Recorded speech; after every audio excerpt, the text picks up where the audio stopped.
Bismillahirrahmanirrahim. Assalamualaikum warahmatullahi wabarakatuh. Kembali lagi di channel Aminah Nandring. Jangan lupa like, share, komen, dan subscribe. Oke guys, pembahasan kita kali ini tentang masuknya kebudayaan Hindu-Buddha di Indonesia. Hubungan dagang antara India dan Cina semula dilakukan melalui jalur darat yang dikenal dengan jalur sutra. Jalur ini membentang dari Cina, melewati Asia Tengah sampai ke Eropa. Komoditi utama yang diperdagangkan adalah kain sutra dari Cina. Itulah mengapa jalur tersebut dinamakan sebagai jalur sutra. Selain kain sutra, wangi-wangian dan rempah-rempah juga menjadi komoditi yang sangat laris di Eropa. Akan tetapi, sejak awal abad Masehi, jalur itu dialihkan melalui laut karena situasi jalan darat di Asia Tengah sudah tidak aman. Jalan laut yang terdekat dari India ke Cina yaitu melalui Selat Malaka. Peralihan rute perdagangan ini telah membawa keuntungan bagi masyarakat di Indonesia. Kepulauan Indonesia menjadi daerah transit atau pemberhentian bagi pedagang-pedagang Cina dan pedagang-pedagang India. Masyarakat di Indonesia juga ternyata ikut aktif dalam perdagangan tersebut, sehingga terjadilah kontak hubungan di antara keduanya, yaitu Indonesia-India dan Indonesia-Cina. Hubungan dengan kedua bangsa ini menyebabkan pengaruh Hindu-Buddha yang berasal dari India berkembang di Indonesia. Namun demikian, tidak diketahui secara pasti mengenai kapan dan bagaimana proses masuknya kebudayaan Hindu-Buddha di Indonesia. Sampai saat ini, masih ada perbedaan pendapat mengenai cara dan proses masuknya kebudayaan Hindu-Buddha ke Kepulauan Indonesia. Berikut ini beberapa pendapat atau teori mengenai masuknya kebudayaan Hindu-Buddha ke Indonesia.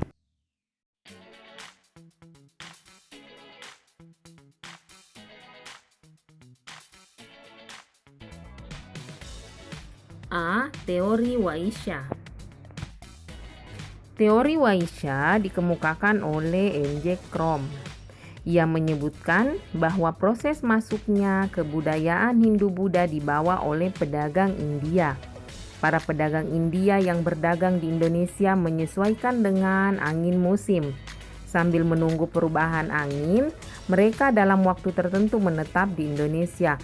Selama para pedagang India tersebut menetap di Indonesia, memungkinkan terjadinya perkawinan dengan perempuan-perempuan pribumi. Menurut N.J. Krom, mulai dari sini pengaruh kebudayaan India menyebar dan menyerap dalam kehidupan masyarakat Indonesia.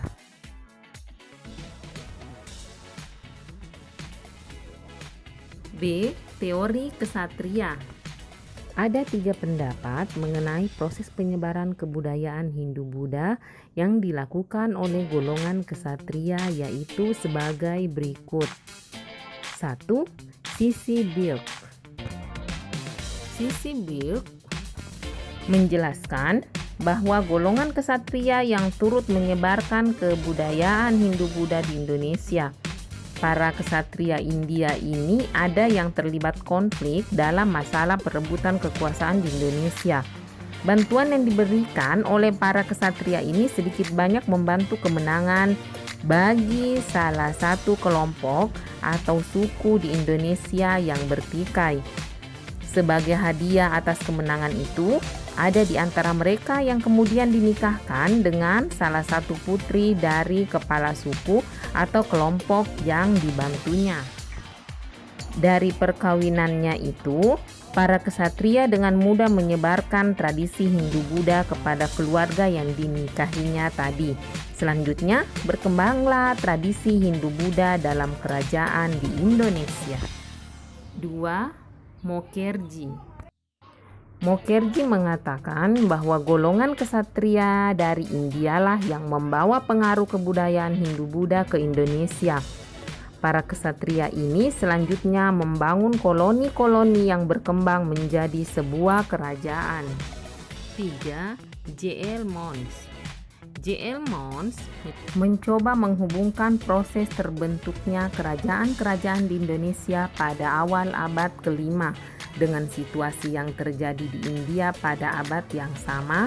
Terjadi sekitar abad ke-5, ada di antara para keluarga kerajaan di India Selatan melarikan diri ke Indonesia sewaktu kerajaannya mengalami kehancuran. Mereka itu nantinya mendirikan kerajaan di Indonesia. C. Teori Brahmana. Teori ini diungkap oleh J.C. van Leur.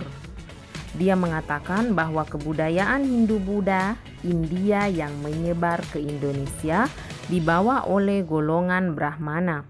Pendapatnya itu didasarkan pada pengamatan terhadap sisa-sisa peninggalan kerajaan-kerajaan yang bercorak Hindu-Buddha di Indonesia, terutama pada prasasti-prasasti yang menggunakan bahasa Sangsekerta dan huruf Pallawa. Oleh karena hanya golongan Brahmana lah yang menguasai bahasa dan huruf itu, maka sangat jelas di sini adanya peran Brahmana.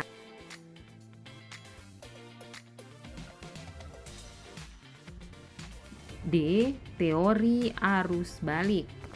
Pendapat ini menjelaskan peran aktif dari orang-orang Indonesia yang mengembangkan kebudayaan Hindu-Buddha di Indonesia.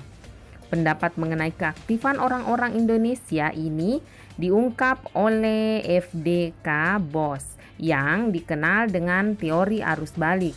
Teori ini menyebutkan bahwa banyak pemuda Indonesia yang belajar agama Hindu-Buddha ke India. Setelah memperoleh ilmu yang banyak, mereka kembali ke Indonesia untuk menyebarkannya. Demikian video kali ini. Semoga bermanfaat dan sampai ketemu di video selanjutnya. Salam sehat dari channel Aminah Nandri. Wassalamualaikum warahmatullahi wabarakatuh.